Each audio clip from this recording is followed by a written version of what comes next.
Welcome back to the UPMC Lemieux Sports Complex here. After game number 1 of the regular season goes the Lincoln Stars' way. I'm Joel Norman here on the postgame show. We're joined by the head coach of the Stars, Rocky Russo, for coach's comments after the season opening victory. And Rocky, a lot to like about this one. I think a pleasant surprise in a lot of ways was Tanner Ludke getting things going pretty early on, 14 seconds in. 2 goals from him here in game number 1. He had 1 goal in 24 games last season. Let's talk about him first. What did you really like about his game here today? Tanner's Tanner, and I'm not surprised at all the way he played tonight. But, right there you see the benefit of experience and learning through hard times and dealing with some adversity. And, Tanner played 11 games with us at the beginning of the year last year.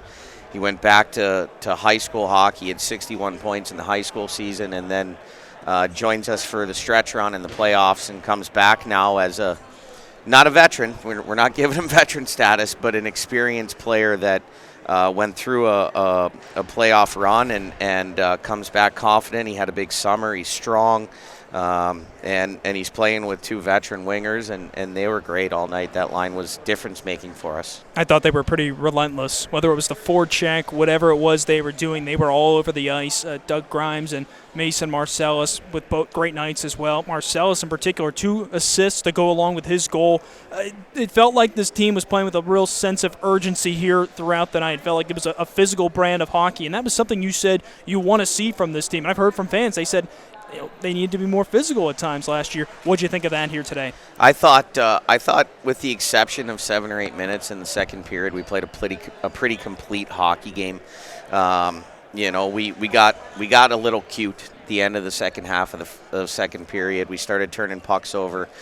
We got a little casual, I called it, in the locker room, whether it be casual breakouts, casual offensive zone entries. We weren't playing with enough urgency, and that gave them some life. And we took a couple dumb penalties, and we also kind of got some tough calls. But that is what it is. We weren't working hard enough to generate any power plays for ourselves, and then when we're not defending with our feet and we're reaching with our sticks, you're going to end up getting those. But all in all, I thought we played a physical brand of hockey. I just told the room how proud I was of Jack Sparks, who's playing his first USHL game. I thought he played great tonight. He was physical. He was hard. He was tough to play against in our own end.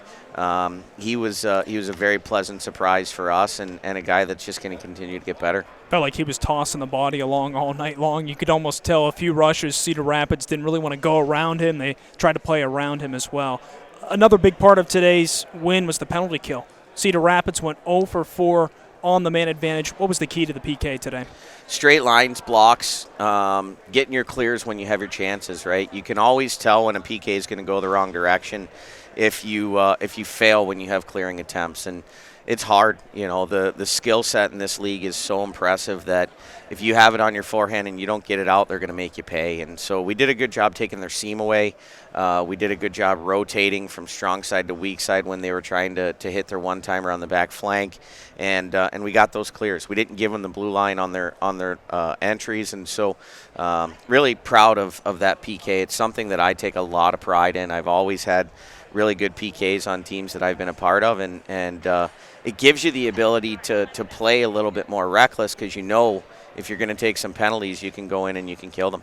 There's a lot to like from today's win, but I don't know if any team plays what any coaching staff would say would be a perfect game. What else needs to be done tomorrow to pick up another win taking on Green Bay? Oh, there's a ton that needs to get better, and I mean that affectionately, right? Yeah. Like, I just told the guys, we're going to make mistakes. I told them before the game we're going to make mistakes. The most important thing for us is there's non-negotiables with the way that we play, and believing in what we're trying to accomplish as a team, trusting the process of what we do and why we do it, and then your results will ultimately take care of themselves. And so, I think we're better right now than we were 3 hours ago, and that was our objective when we woke up this morning.